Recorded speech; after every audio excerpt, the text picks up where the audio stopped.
Bonjour Viviane de Beaufort, tu es professeure de droit et chercheuse à l'ESSEC. Viviane, tu as aussi créé au sein de l'ESSEC le Women Be Board Ready parce que tu es consciente qu'il faut armer les femmes pour intégrer ces positions au sein des conseils d'administration. Et c'est donc sur ce sujet de gouvernance que je vais t'interviewer aujourd'hui. Mixité dans les équipes. Alors, on parle des boards, la loi Copé-Zimmermann. Tu peux peut-être revenir un peu sur cette loi et son impact. Très positif. En tout cas, ça a fait bouger les lignes de manière radicale, puisqu'on était à 8% de femmes dans les boards encore en 2008. Viviane, cette mixité, comment on la descend encore plus bas, c'est-à-dire au niveau des COMEX, au niveau des entités, des équipes de management, par des incitations dans les scorecards, par des prises de conscience de l'importance de cette mixité pour la performance dans les entreprises.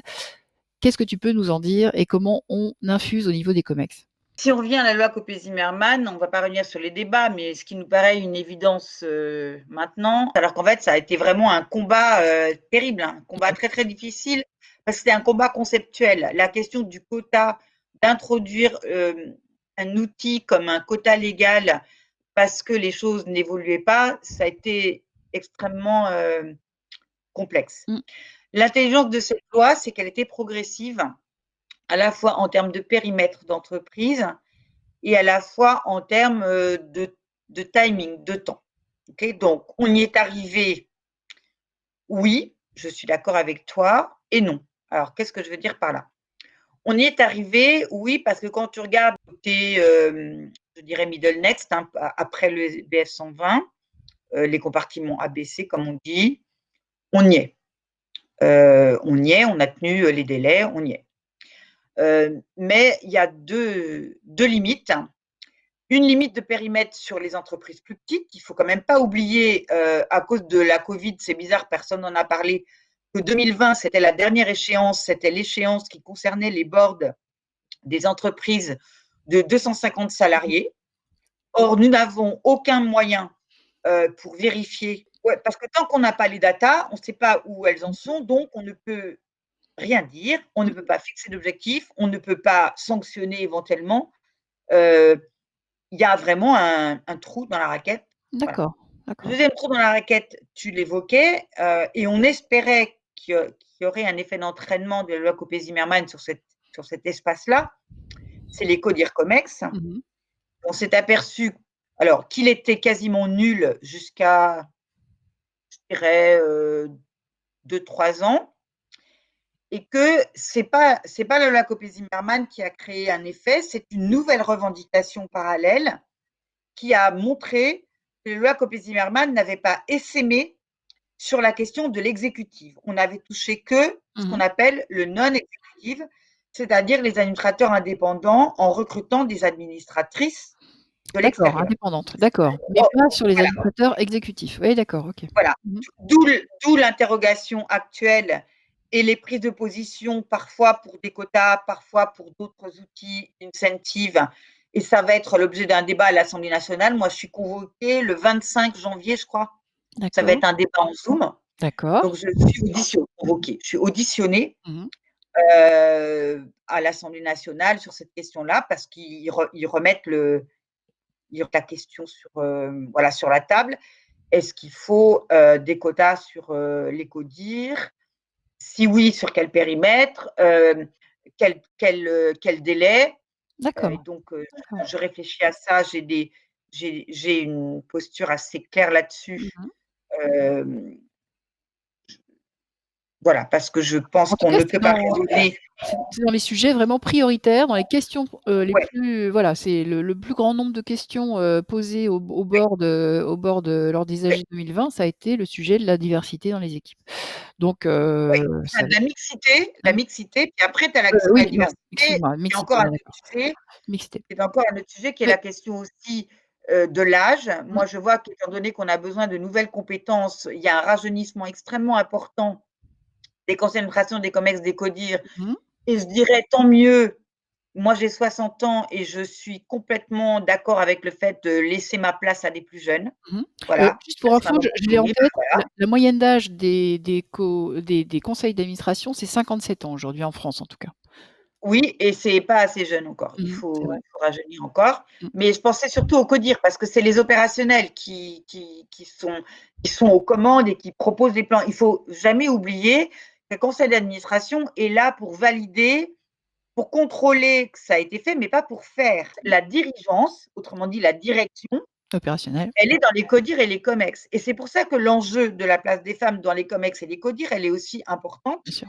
et qu'il faut effectivement faire quelque chose. Et je te rejoins pour faire quelque chose, alors que ce soit des quotas volontaires, des objectifs, que ce soit des quotas légaux, moi je ne suis pas très pour, Mmh mh. ou alors je veux bien en limitant au périmètre des grandes sociétés et puis en donnant du temps, parce qu'on ne peut pas de manière, autant on peut recruter une administrateur de l'extérieur, autant il est extrêmement difficile de garantir que venant de l'intérieur, une personne qui est une femme a eu comme ça, en claquant des doigts, le bon parcours, la bonne expérience pour devenir d'un seul coup directrice d'une business unit. Mmh. Et c'est là qu'on touche aux problèmes plus importants et donc de plus long terme. C'est pour ça que je parlais de planning et de, De et succession, de de planning, pragmatisme sur le nombre d'années qu'il faut. oui. Il faut utiliser tous les outils dont on dispose, le mentoring, le coaching, la formation, la promotion, l'idée des CV où il faut toujours un CV de femme, changer un peu le regard, accepter des parcours moins réguliers que ceux des hommes parce que âge de la famille, etc. Accepter aussi qu'elles aient peut-être pas été à l'international, c'est-à-dire avoir posé un autre regard sur les femmes pour arriver à après avoir une action positive, hein, c'est la positive action Mmh. à l'américaine, Mmh. pour les promouvoir. Et ça passe par leur donner accès privilégié aux formations. On sait qu'en plus, les femmes ne se forment pas assez parce qu'elles n'ont pas le temps, ben, il faut les pousser, Ouais. il faut leur donner des bourses, il faut leur proposer des formations, il faut les mentorer et il faut les encourager à aller dans des réseaux. Je suis encore et toujours pour les formations dédiées, mais pas que, hein, mais parce qu'il y a encore une différence. Et ça, on a beaucoup avancé sur le périmètre SBF 120. Je pense qu'il y a aussi un changement de culture parce que quand ce sont des jeunes dirigeants qui sont plus naturellement mixtes dans leur culture, et D'accord. c'est tout à l'honneur de la génération des femmes comme moi, et ça, pour ça, je salue le chapeau des femmes comme moi, des hommes comme moi, parce qu'on a élevé autrement nos enfants. C'est la génération Y qui prend les commandes, hein. Ils sont plus naturellement mixtes. Ils parlent compétences et pas homme ou femme, c'est pas leur sujet. Mmh. Et de même qu'ils parlent pas origine, voilà, origine et La couleur de la peau et peau, peau. hein, pour être D'accord. clair. Ouais. Mais on a encore un gap. Et la question, c'est est-ce que ce gap sera en France parce qu'on n'arrive pas à le franchir. Est-ce qu'il faut encore porter un quota de nature légale? J'adore pas l'idée, alors que j'étais absolument à fond pour le quota sur les conseils d'administration. Mais c'est vrai que autant j'étais radicalement contre il y a encore 18 mois, 2 ans, autant je commence à me À poser la bouger. question parce que l'effet d'accélération existe. Mais comme avec le Covid, il y a eu quand même des signaux très négatifs, hein, sur la carrière des femmes. J'ai pris la parole là-dessus plus d'une fois. La double charge de travail qui devient triple, quadruple charge de travail. Alors, si c'est très ponctuel, ok. Si c'est un signal plus structurel de recul, je suis très inquiète. Donc, je suis en même temps très optimiste Ah, c'est et en même intéressant. temps, je fais des warnings.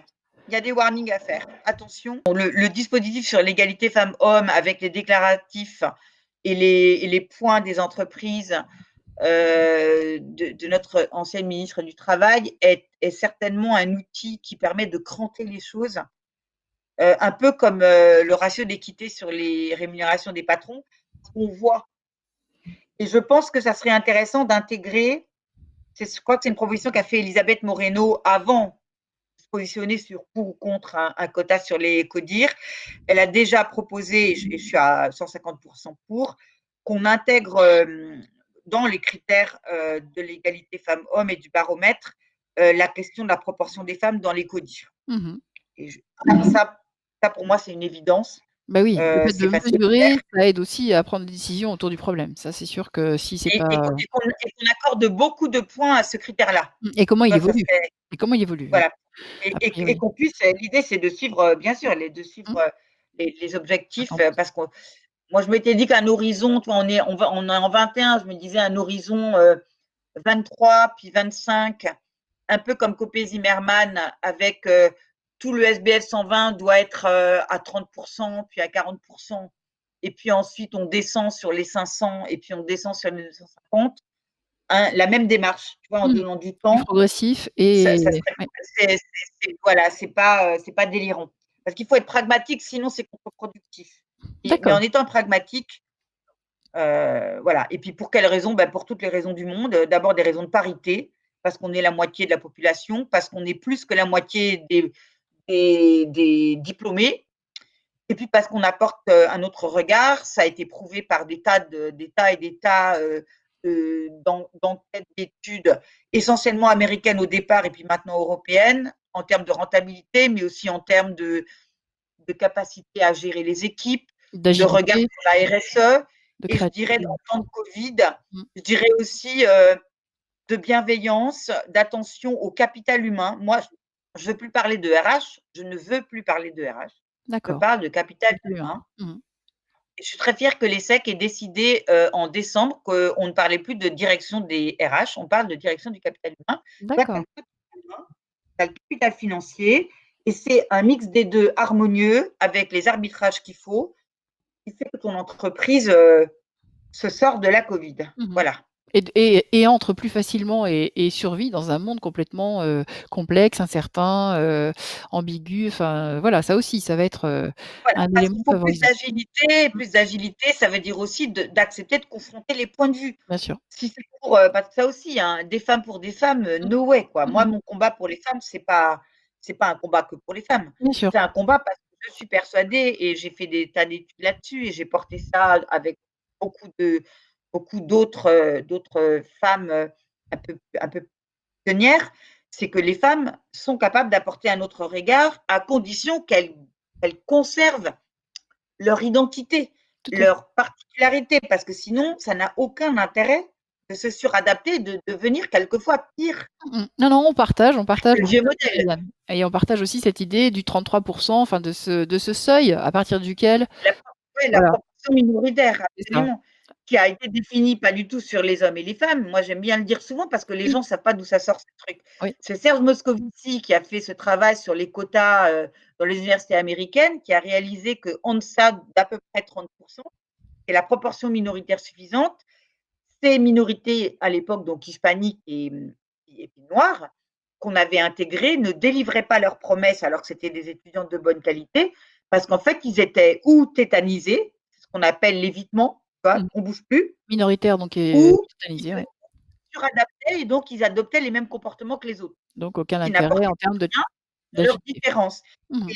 Et j'ai utilisé ça pour les femmes et les hommes. Pour moi, le complexe de l'imposteur que tu évoquais Oui. avec Michel Côme, il est pas dans la tête des femmes. C'est un complexe de l'imposteur qui est dans la tête de n'importe quel minoritaire et il s'avère que c'est parce que les femmes étaient, et j'espère le sont de moins en moins et le seront de moins en moins, minoritaires dans les espaces de travail, donc elles sont tout le temps en regard négatif Bien sûr.